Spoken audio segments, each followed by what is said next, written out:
So tonight our presenters are Dave Norwood with the City of Dearborn and Paul Draus with the University of Michigan, Dearborn. So I'm going to hand it over to Dave. Great, thank you. Thank you, Carrie. My name, as Carrie said, my name is Dave Norwood. I'm the Sustainability Coordinator for the City of Dearborn, and I play a role as part of the steering committee and part of different committees with the Healthy Dearborn Coalition. And one of my roles is I am a member of the Healthy Environment Group, which is a part of Healthy Dearborn, who is leading this project. And I want to talk a little bit about them, some of the work they've done so far, and things that they advanced in the city of Dearborn. And one is the multimodal transportation plan, which we'll talk briefly about later on in the session. But that was a large effort by the Healthy Dearborn and various members of the community to work on non-motorized transportation in the city and how we can advance those type of activities in the city. But one thing that's closely related to this project we're talking about tonight is called Open Streets. And that was something that the Healthy Environments Work Group did a couple of years ago in the south end of Dearborn, where we actually worked on closing the streets for a Sunday afternoon. And we invited the community to take part of activities in the street. And the partners of Healthy Dearborn had healthy activities for the residents, the youth to partake in. Well, obviously during this time of COVID, we're not actually looking for folks to gather like that, but we still want to encourage residents to be active and recreate and work on their fitness and their health. So this is a pilot project we're starting called Dearborn Healthy Streets, and the tagline is Slow Shared Spaces for Health. So this is a pilot project, next slide please, to encourage residents we want them to be outside, to be active, to move around. But it is, again, I have to emphasize it's a pilot project for us. We're going to see what's happening. We're going to talk about some of the details of that as we move through. So next slide, please. So I think it's important that we share with the community, with the residents of Dearborn, why we're taking this on this project. We certainly want to have residents to have a conversation about the streets, about them being safe and being comfortable, because we hear through our partnership with the police department, a lot of folks worried about speeders or they don't feel comfortable being in the street. We also want to talk about ways we want to have folks to have a healthy way to get outside, to exercise, and to be able to get to their essential services, whether they need to go to a store or they need to go to the bank, they need to go to a medical appointment by using a bike or going on foot. And then probably one of the most important things is we need folks during the time of the pandemic to please get outside, be active, and work on their fitness. And even after the pandemic, as we see a light at the end of the tunnel. So next slide. I'm going to throw this over to my partner in this presentation tonight. Paul Draus is a Dearborn resident and also a professor at U of M Dearborn. Paul? Thank you, Dave. And yes, I am a resident of Dearborn and a professor at the University of Michigan, Dearborn since 2005. I teach sociology classes there. And one of the things that sociologists are interested in is making a connection between what's happening locally around us and in the larger context in which we're living in terms of culture, society, and history. And I'm also a member of the Healthy Dearborn Coalition and the Healthy Environments Working Group that Dave mentioned earlier. So I did want to just say a few words about really the significance of what this pilot project represents for Dearborn in terms of discussions that are going on both in our region, across the country, and around the world, especially as communities and cities and neighborhoods have confronted the reality of the pandemic, right? So a lot of people have been thinking about the future of public spaces and the future of cities post-pandemic. What things have we learned during the pandemic about the need of residents to have access to places that are safe, that are creating outdoor spaces where they can recreate. And I think pandemic, if nothing else, made us all appreciate the value of our outdoor spaces. And here in Dearborn, I know as a resident of Dearborn, I do a lot of walking with my dog who's sitting right next to me here on the porch. A lot of other people out walking their dogs, a lot of people in our parks, a lot of people on bicycles. The bicycles all sold out, right? And a lot of people have taken up outdoor recreation in a big way as a result of the pandemic. So we're wondering, how much of that is going to stick, and if it does, what do we want our cities to look like? So this is just a little bit of background in terms of the discussion that's going on internationally. So Isabel Anguilowski, who is the director of the Barcelona Laboratory for Urban Environment and Sustainability in Barcelona, Spain, has talked about the opportunities presented by this experience of the COVID-19 pandemic, that it presents the chance for cities to take back some of this public space from cars with broader sidewalks, cycle lanes, and less congested roads. And she suggests that this is really the time to act now that everyone's sort of got an idea of how valuable these spaces are, and people have engaged with them in a much more serious way than they had in a long time. This may be a good opportunity for us to try to act more affirmatively to decongest streets, to regain rights for pedestrians, and to push for safer post-COVID cities in terms of both the possibility of infection, but also other risks that we face on a daily basis in urban environments, such as accidents related to the kind of collision between bicyclists, cars, and pedestrians.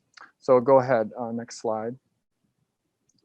So I know a lot of us imagine that Europe is a place where people travel by foot, on moto, on scooters, by train, by public transportation. But a lot of cities in Europe also are congested with cars. And in this cartoon is looking at the situation in Milan, Italy, and of course, what the caption here says is. Can we walk here now? And the person on the other side of the street is saying, for a city that loves a fashion runway, I thought Milan would be better at this, right? So, I mean, it suggests that all across the world, people are still having to get used to the idea that streets might be used more actively by pedestrians and by bicyclists, and not having all of our public or shared spaces, such as our streets, which are really part of the fabric that ties our neighborhoods and our cities together.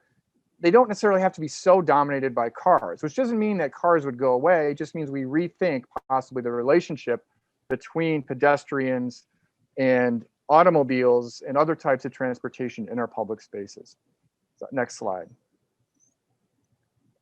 So, as I mentioned, there's a lot of thinking going on around this question of what our cities are going to look like after the pandemic passes. We are seeing sort of a light at the end of the tunnel with the pandemic, although as recent rises in case rates remind us, we're not there yet, right? So we're still working with this reality of having to learn how to relate to each other in outdoor spaces in a safe way. But I think there's also questions being raised by this experience about, what might we rethink our urban spaces and our shared spaces going forward, right? So some of the ideas that were put forth in a recent article in The Guardian from September of 2020 looked at things like, bike superhighways, garden streets, streets that have a portion of that space allotted to greening, to trees or gardens. Of course, digital connection is another possible modification to streets that make them a really valuable shared space for people. When you have free Wi-Fi in public spaces, that's another thing that Dearborn has done some experimentation with. And that's something that could be expanded if we look more into shared streets in this way. And then also this idea of multi-purpose streets, which has been around for a while. We want to remind people that even though some of the ideas I'm citing here are coming from places like Europe or England, The Guardian is a British newspaper, that this is actually not a new concept for us. If we think about our experience here in Dearborn, and look at the next slide, some of you might recognize this location. This is actually right up the street from where I am right now in West Dearborn. This is the intersection of Michigan Avenue and Monroe. And I'm guessing, because the source of this image didn't indicate the exact date, but I'm guessing that it's somewhere in the 20s to 30s. And you see that there are automobiles in the street. There are automobiles parked on the side of the street, but you also have people actively using the street. And you see that this is a space that we're still using today. But in the past, and you can also look down the middle of the street. If you pay attention there, you'll see something else, which is the old trolley line that ran down the middle of Michigan Avenue at that time. So we do have a history here of having shared streets. And of course, anybody that goes to Greenfield Village will probably also understand that part of what makes that environment so appealing is that the cars are there, but the cars aren't taking up all the space, that people are sharing the space with automobiles, with passenger rail, and with bicycles, and with other pedestrians. So we do have a history of this here locally in the city of Dearborn and here in Michigan before we gave over so much of our shared public space to our beloved automobile. So we do want to let people know that what we're proposing is not necessarily as crazy as it has been in the past in the United States. And so we're going to share like a little bit of a video for you and see if anybody knows where this video comes from.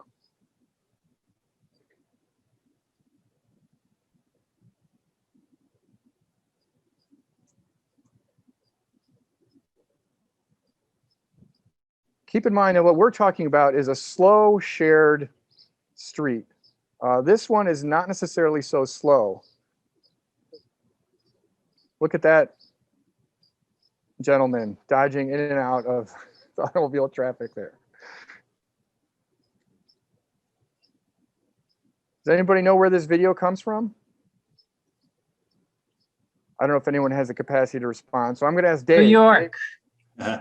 New York. Good guess. Good guess, Alex. Alex is one of our students in our urban sociology class, so I'm glad to see you here, Alex. New York's a good guess, but it's not New York. The Charlotte.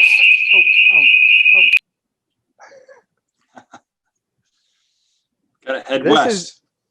Yep, head west, further west.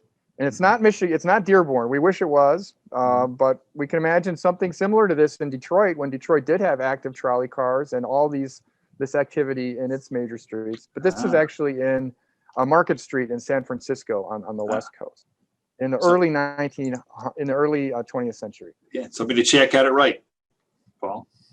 Oh, good, excellent, thank you.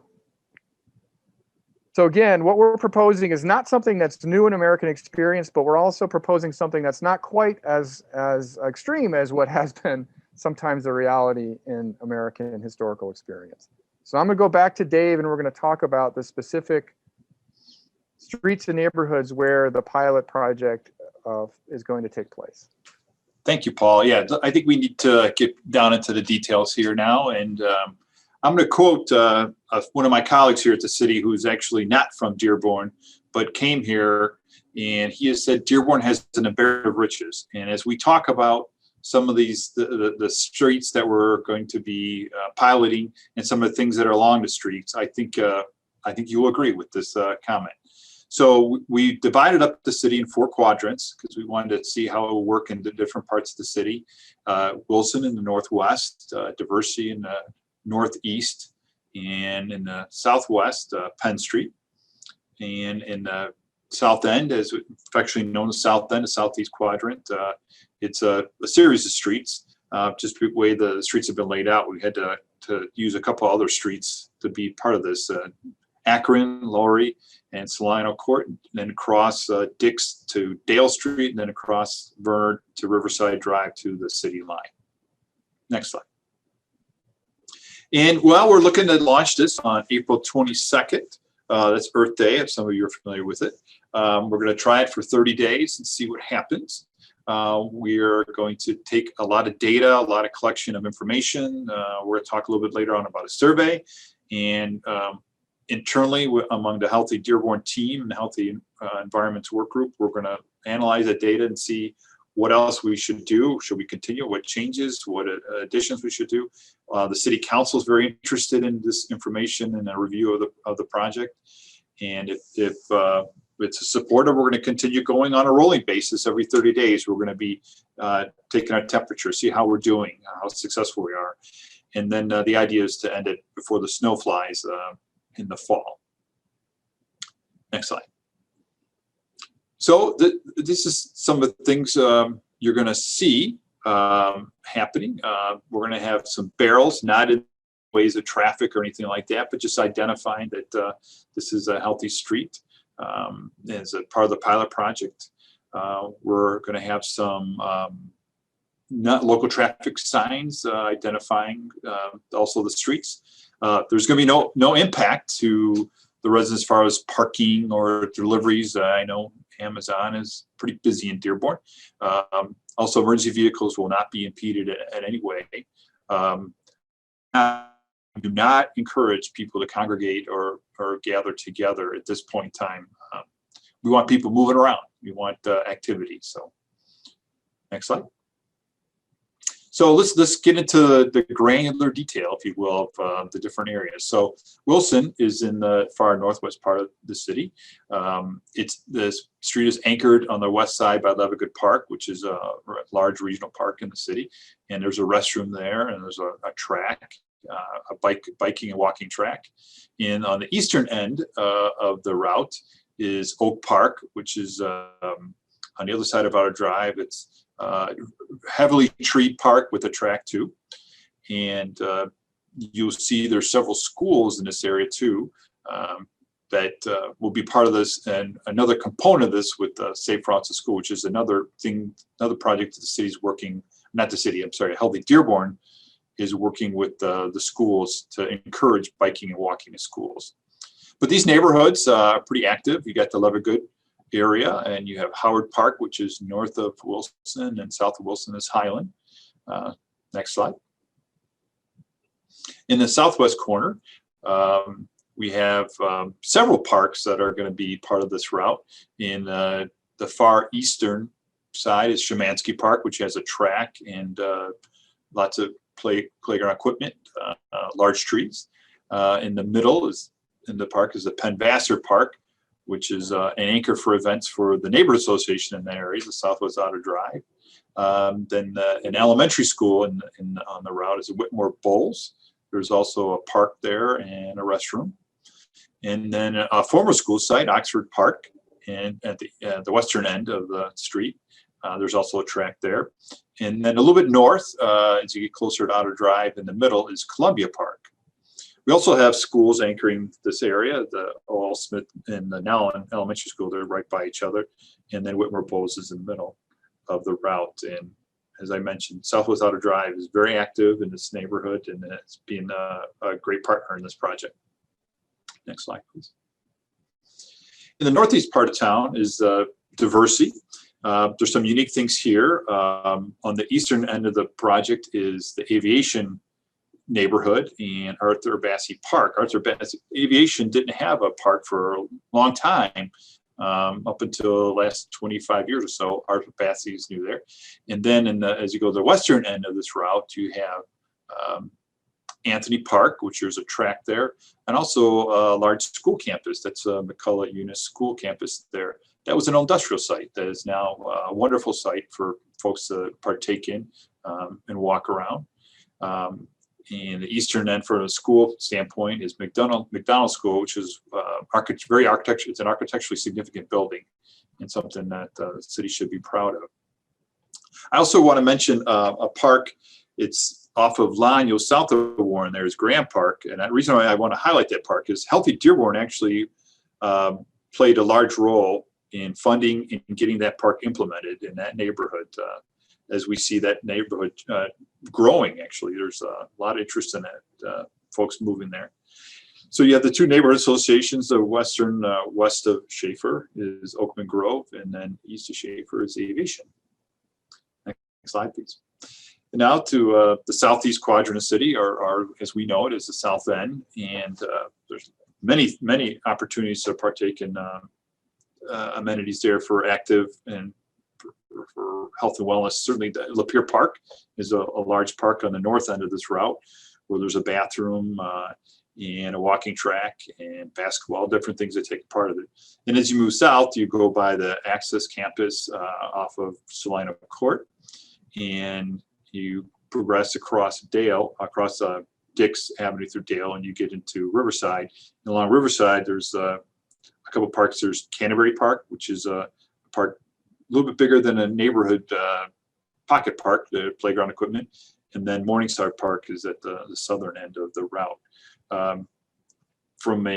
Some things that I think are worthwhile mentioning, and I hope people take apart, and some things that we like to see in Dearborn is on Verner Highway, there's, as you go east out of the city in Detroit, there's a bike lane that gets used pretty well on Verner.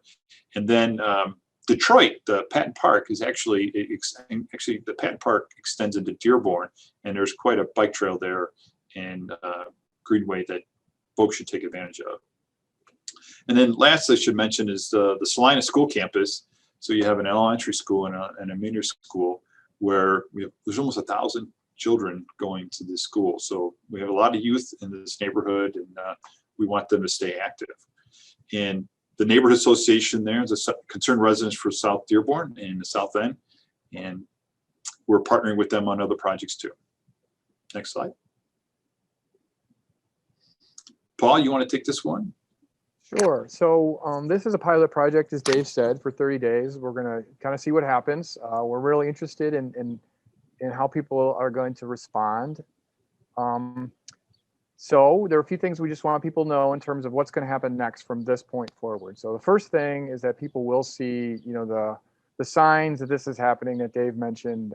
The preparations for the slow streets will begin later this month, and the barrels and the signs will be placed in these neighborhoods. So this is something we want to get the word out to residents so they're not really, surprised by this, and they understand what's happening. We do have some students, and some of them are on the call now at the University of Michigan Dearborn. They're students in my urban sociology class. They're working with Healthy Dearborn Coalition members who are part of this subcommittee to try to help with the community engagement process. They are looking for feedback in advance of the initiative of the pilot project from local residents about the neighborhood, about maybe why people are looking forward to this and why they're not looking forward to this. What are the special things about their neighborhood? How do they think this is going to help people enjoy the neighborhood more? Or what might be some of their other thoughts or concerns? So if you want to share with the students who are working on the community engagement and outreach process, we'd love to hear from you tonight, and we can get some of the students in touch with you. It's also a great opportunity for them to learn more about the history of Dearborn and different parts of Dearborn. As Dave mentioned, each of these neighborhoods, as someone who lives here, I know each of these neighborhoods has its own kind of history, its own kind of identity, its own sort of mix of things that makes it special, right? So we want some of our students to understand that better. And we think that will also make the pilot project better, both this time and also in future versions of this pilot project. The more information that we can take in and learn about what people want to see and what people really like, that will help us next time we try to do this to improve the project the next time around. There will also be some other types of data being gathered throughout the Open Streets pilot project. So my colleague, Fred Feng, who's an engineering professor and computer and data science engineering, I believe. I apologize if I'm getting your point wrong. He's going to be actually setting up data monitors in all of the different slowed shared street sites, and they're not spying on anyone. All they're doing is collecting data on traffic, on the speed of traffic and the volume of traffic, both from a vehicle, pedestrian, and bicyclist standpoint. So some of that will be electronic monitoring for the vehicles. I think that Dr. Feng is also going to be using other ways to collect data to get a sense of how many people are using the street, pedestrians, bicyclists, and so on. So that's so we kind of know what the impact is. He's doing that before, during, and then after to see what the impact of the pilot project is on people's use of the streets and on the speed of the vehicles in the street. So again, these findings, both from the community engagement process and from the data that's being gathered about vehicle speeds and vehicle usage and pedestrian usage, will be used to inform future slow streets projects in the city of Dearborn. And then finally, we think that all of this is really going to feed into the implementation of the multimodal transportation plan, which Dave mentioned earlier. And I think we can talk a little bit more about that here before we before we close the meeting tonight, because I think that is, again, part of the bigger picture in terms of thinking about sort of the future of Dearborn and how we manage all the different users of our streets and our shared public spaces. Great, thanks, Paul. So this is what we're actually asking you, a request of the folks who are listening in, participating in this presentation is we want you to spread the word to residents who are near the streets that are and to let them know what's going on, and also to give their feedback and provide their feedback, whether it's through the survey or through there's some links later on in the next couple of slides how to give feedback to the groups working on this, and also to share this information with eventually with City Council. Also, you may be really happy with this project, so we're looking for folks to nominate or to put forth a different street that they think might be a good candidate for this type of project. If you really want to get more deeply involved, we're looking for folks to help out on the streets. There may be times where we have to move a barrel or something gets nudged, or need more information, or whatever it is to help us to administer the project. We're looking for volunteers on the streets. And then, as Paul mentioned, the Dearborn students are looking for people to talk to about this project and what it means. And that information would be very valuable to get from residents who actually live on these streets or live near these streets. Next slide. So I think it's important that we thank and recognize all the folks who have been the leads on this project. You can see it's a wide coalition who are working on this, and we need to thank them and honor them for being a part of this, putting their time in. This is vastly managed by volunteers who are putting their own time into this thing, who care about Dearborn and want to make Dearborn a great place to live and to recreate. So we have to thank, South Without a Drive, Bike Dearborn, the Dearborn Schools, U of Dearborn, the Yemeni American Benevolent Association, National Kidney Foundation, Access, LAHC, Beaumont Health, and the Healthy Dearborn Coalition, and the City of Dearborn. Next slide. So here's this is the easiest way actually to get to the folks working on this project, and lots of information is shared here. Some frequently asked questions. Also, in the next slide, you see a map of these locations. It's actually an interactive map, and it has a lot of more layers of detail and information that I talked about here rather quickly. So you can dive into it much more deeper by going to the website and looking at that map. So here's our contact information, how to reach us. I think we'll probably leave this slide up as I think we're getting the end here. And I know, Carrie, I see the chat. We've gotten some questions. Oh yeah, the survey, sorry. Forgot about to mention the survey. That's gonna go live April 29th after we've had a few days the pilot project being implemented. Well, Paul, yeah, I think I'm going to hand this one to the last one to you. That last image. Yeah. So we were just looking around, because one thing that I didn't realize until I was listening to a public radio story, of course, about the cobblestone streets in Corktown in Detroit and the history of those cobblestone streets, which are aging, right? But people love those cobblestone streets, and they want to keep them because of that kind of character.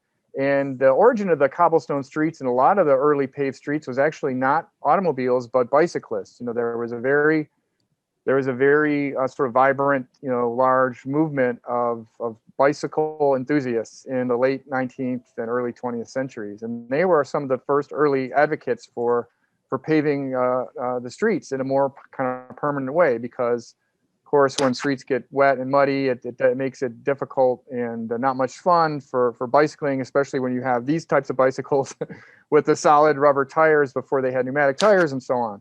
So we found this, we just out of curiosity, we were looking for, bicyclists in Dearborn, the city that we so strongly associate with Henry Ford and the auto industry. And this photograph we found from the Dearborn Historical Museum, of course. And this is right here near where I'm sitting now at the corner of Monroe and Snow Street. This building, which was a Snow mansion, is no longer there. I think there are some multi-unit housing condominium or apartments there now, across the street from I believe it is the Lutheran Church at the corner of Beach and Monroe. But you can see we had a pretty active and pretty, I should say, dapper and debonair bicycling community in Dearborn, back in the day. So this is just something we wanted to put in near the end to remind us that this is not necessarily a new thing, that some of the things that we're talking about here are aspects of urban life and of life in this community that have, existed and coexisted in the past. And this is just a way to kind of try to reintroduce that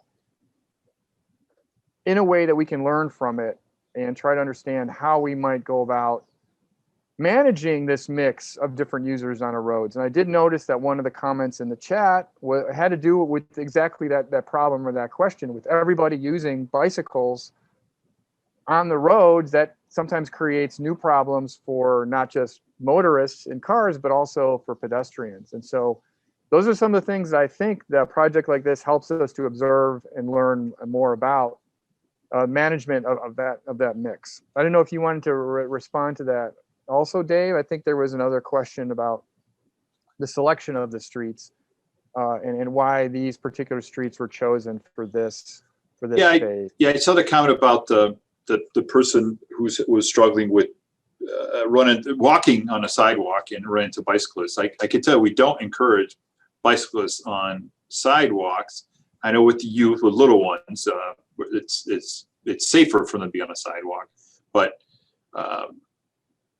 actually taken in a residential setting on a road that has speed limit of 25 miles an hour, we strongly encourage bicyclists to be on the street, not on a sidewalk, not dealing with all the driveways and different intersections and things that you have to, and then the pedestrians. So we encourage folks to be on the street on a bicycle. The other topic you mentioned about the other question about, I don't know, we go back to the chat here and see. Oh yeah, we do not want to make the street more dangerous for our senior citizens. We want them to be safe as possible. I think the hope would be that if you have certain streets which are serving as, like with the multimodal plan, I think this really relates to the multimodal plan. If you have certain streets which are dedicated and which are equipped with the proper lane and infrastructure for bicyclists, that actually takes those bicycles off of some of those other pedestrian oriented streets, and which hopefully would make those streets, much more manageable, as opposed to having everybody sort of going everywhere. Part of the idea of having a plan is that you can kind of direct certain types of traffic along certain routes, and that makes it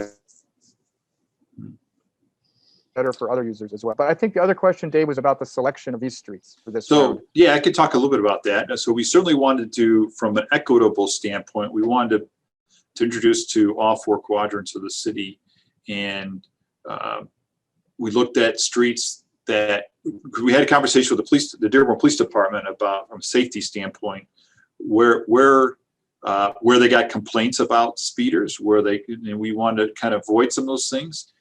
We also, in some ways, wanted to deal with some of those things because we feel this is a way to slow streets down.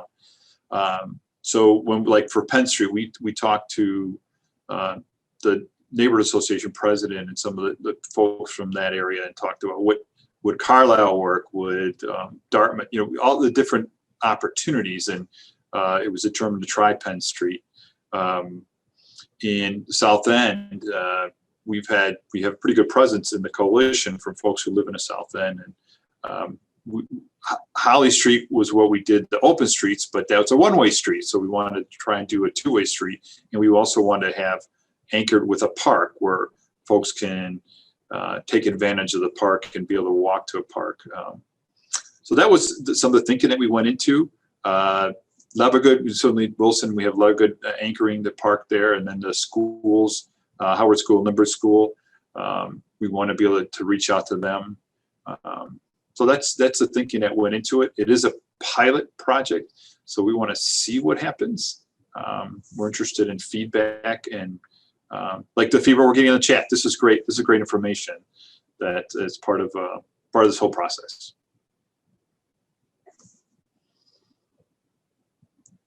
So I don't know, where we get some more. Oh, about Ford Field. I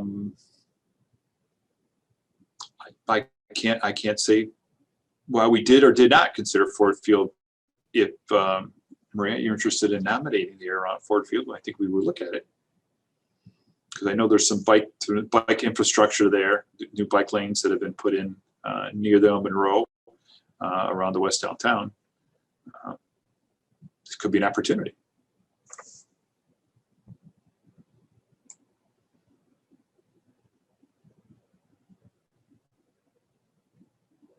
We've got someone that's wants to speak with the students, so that's great. Okay. Nancy, if you want to put your, either I can give you my contact information, or I'll put it in the chat, or if you want to send me yours, I can. I'm just giving you my email. That's probably the easiest way. Okay, there she is. Okay, good. That's excellent. Nancy, sure. Okay. And then Clarice. Okay, Clarice, we'd love to get your perspective as well. So if you want to give me a way for us to reach you, or you see my email there.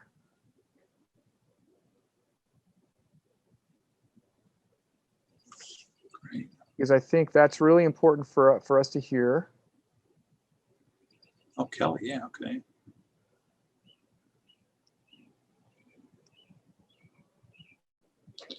Yeah, Kel, I think, I'm not sure if Tim Harrison from SOTA had reached out to, I know he was reaching out to the Snowwoods Neighborhood Association to be a potential part of this either now or in the future.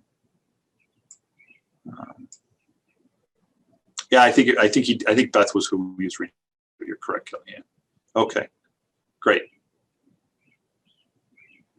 Okay. So, all right, great. You're going to email me. Excellent. Thank you. The students are meeting tomorrow as a class, so we will be. I'll be distributing this information to them tomorrow. And then some of them may be on here now, so they may be seeing this actually as it's going on in the chat. So Carmel also wants to speak with you. Oh, good. Okay. All right. Excellent. We can definitely make that happen. Yeah, okay. I know, Carrie, is there anything showing up on the Facebook? Because I don't have the Facebook on in front of me now. Nope. Any questions? So far, nothing? Okay. Okay. So, I don't know if anyone has had experience with this open or a slowed street in other places or in the past. I know here on my street, sometimes the neighbors do it themselves. If they're having a party with a bouncy house, there used to be like a yearly tradition for some of my neighbors here, and they would actually get the street shut down for the day. Yeah.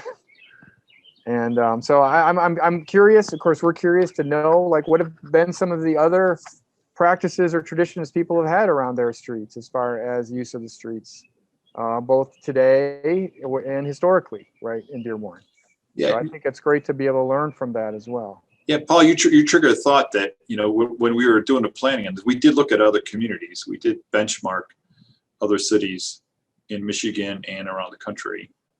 And actually looked internationally too, but, who would try this and some of the things that they ran. We tried to learn from them too. Where it's, you know, Burlington, Vermont, Ann Arbor, I think Oakland, California, so other places that we learned from.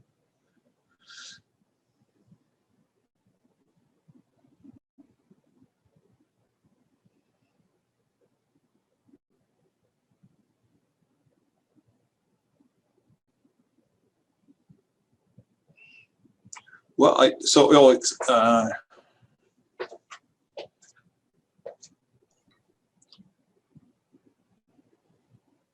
see Clarissa. We're actually not changing the street. We would like to see traffic slowed at some point in certain areas of town where we see speeding. But we're not changing the people be able to drive and use the street.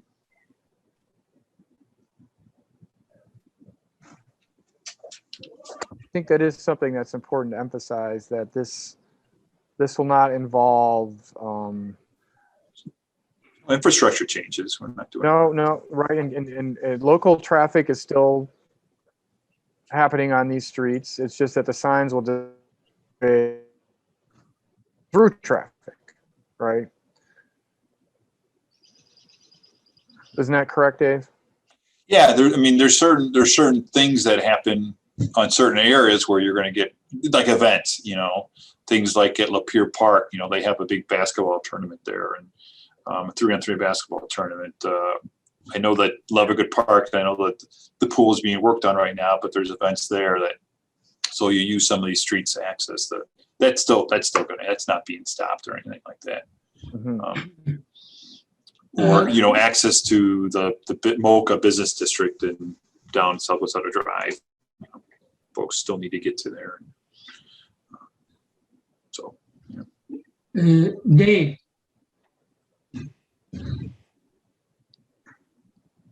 Yes, go ahead, Ali. Okay. Are they going to be like grand open or gathering the 22nd, or we just start from there and go? And for the 30 days.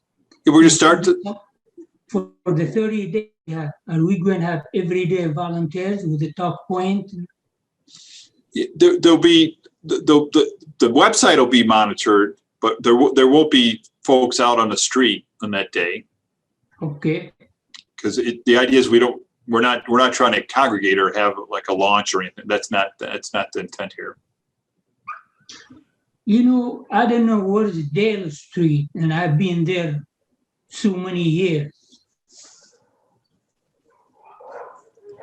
Do you know where's that?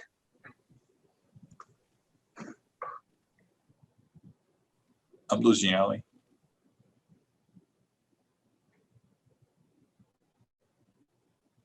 Did we lose you, Ali?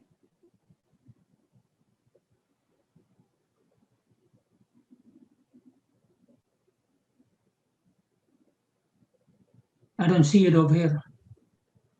I lost you on my end, Ali. Yeah, in the top, after Salinas, Yes. is Dale. Yeah, Dale, right? That little 1 block street that connects Dix to Verner. And the other side of Dix and Verner. Yes. Okay. We're trying to. What was the best way to get bicyclists and pedestrians get to Riverside? Okay.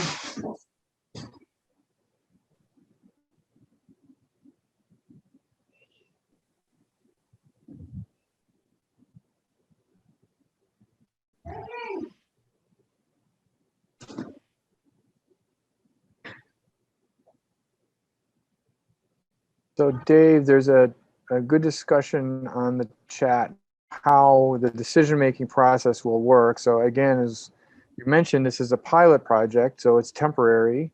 The Yes. idea to gather, to see how it works, to gather data and feedback, right? And so, Correct.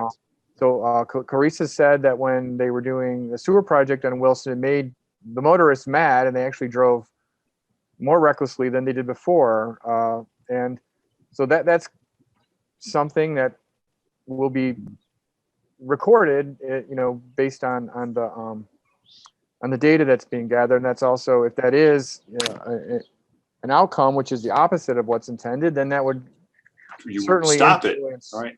Influence the Sure. Yeah, we're not going forward. we don't want to make it worse. We're not trying to cause harm. But I think that the larger question is, in terms of the city's decision-making process, how will this pilot project be used to inform projects in the future? Because there's a concern expressed on the chat that maybe the residents weren't all consulted, and what would be required to make a change like this permanent or semi-permanent? I don't see this necessarily being to me, I see this as a way to introduce to Dearborn. Let me back up. So Dearborn is auto-centric. We're the hometown of Ford Motor Company. So the development patterns in Dearborn have been to support the car. What we're seeing is there are folks who are part of this community who do not like that pattern of development, want to see more opportunities for non-motorized transportation. Classic example, and some of you will know, when at Fairlane, there's very few lights to get into the Fairlane. There's deceleration lanes, like a highway. That's not friendly to walkers or to bicyclists. So that's just one example. Some of the development patterns of Ford Motor Company was when they put something in, there were no sidewalks. There was a 200-foot setback they turned their back to the street. There was no front presence at all. That's changing now, even within Ford land, how they develop, where they have sidewalks, and they're looking to encourage connections that are non-motorized. When we did the multimodal transportation plan, Ford land was at the table talking about how they want to have these connections between their facilities in town that are non-motorized transportation. So that's kind of the base we're working from, that there seems to be a push for that. So that's we're kind of responding to that kind of feedback we're getting. So this is a pilot project to see how this works. But I don't see us doing infrastructure changes on the roads unless there's something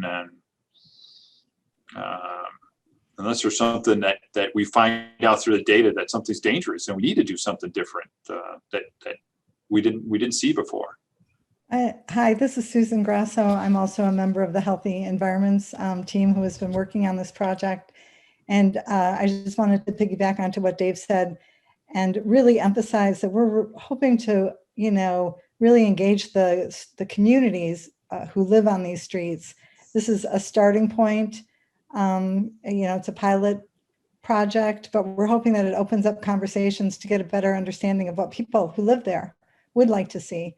And maybe there is an infrastructure project eventually that they desire, maybe in terms of, more traffic calming. There's a whole suite of tools that can be applied to calm traffic, whatever it is. But this is just sort of a starting point to begin those conversations and hear back from all of you about, what you would like to see. And that's part of the work that Paul is doing with his students. So I just wanted to add that. Yeah, and I think that there is actually some really, Clarice said, at least consider rotating which streets you identify. For example, Berry Hill, alternatively with Wilson. And I think that is something to consider, that will be considered going forward. In fact, the whole idea of this program is that we would have these streets this time for 30 days, and that we would have other streets be nominated as slow streets going forward. So it wouldn't always be the same streets. And then Kelly actually makes a really good point that this is, in some ways, because there is no hard infrastructure change taking place here, in some ways this is kind of encouragement or marketing of a different way of people of encouraging people to be active, to use the streets, and to make them feel safe and comfortable in using the streets, especially these streets that are identified as slow and shared streets. And that this is a way of encouraging people to continue to go outside and be healthy, but also a way to think about managing all this use that we have going on our streets and sidewalks and so on.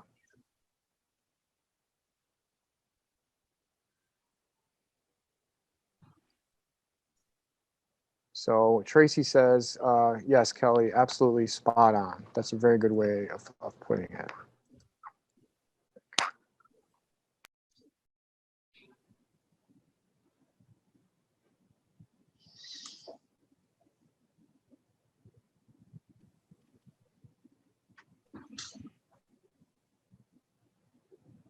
Nothing, Carrie, from the still Facebook? No comments there? Nope. Okay, great. Okay, Well, so I do want to say, I'm going to put my email in the chat one more time for those who want to get in touch or interested in talking to the students. Send me an email and I will tell me where you are, which street you're near, and that way I can connect you to the right group of students. We have them working in teams, one team for each quadrant that was identified on the map.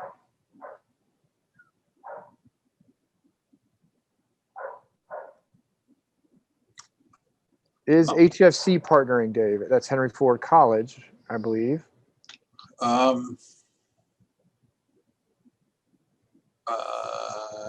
They were at one point. I don't know how active they've been recently, but we welcome them.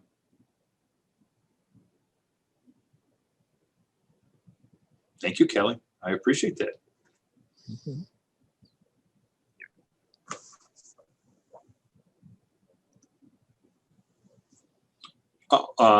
Potentially, the question about construction and street crossing diversity, will this affect the pilot project?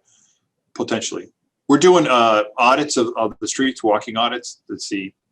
So we may have to do some changes there.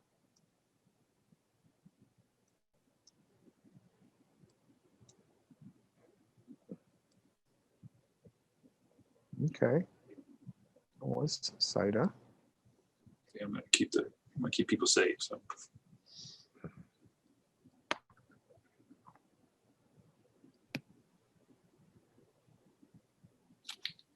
Well, we have about 5 minutes left. I want to respect people's time. So, are there any last questions that we have? I think this was a great conversation just to learn more and take a deeper dive into the development of slow shared streets and kind of what we're aiming for this project to do for the city of Dearborn.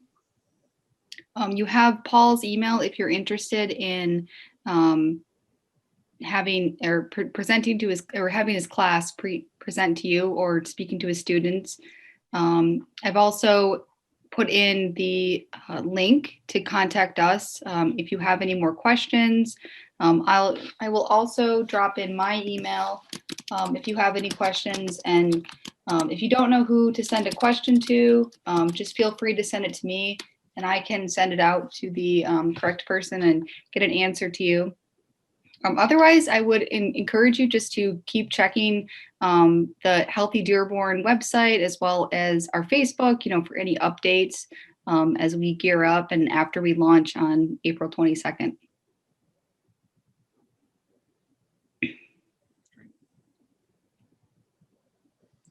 Well, I appreciate everyone being on the call today, this evening, and thank you again to Dave and Paul and Susan and Tracy and the entire team with Healthy Dearborn and the Dearborn Shared Streets. This has been a really exciting and fun project, and I'm really looking forward to seeing how everything launches and how it goes over the next 30 days. Great. Thank you. I just want to say in closing that while I was sitting here on my porch, I think I had at least a dozen bicyclists and pedestrians that walked past. Thank you, Dave. And Okay. Dr. Paul was great presentation. Thank you, Mr. Ali. Appreciate you. All right. Everybody be safe. Okay, everyone have a great night. Thank you very much. Good night. Good.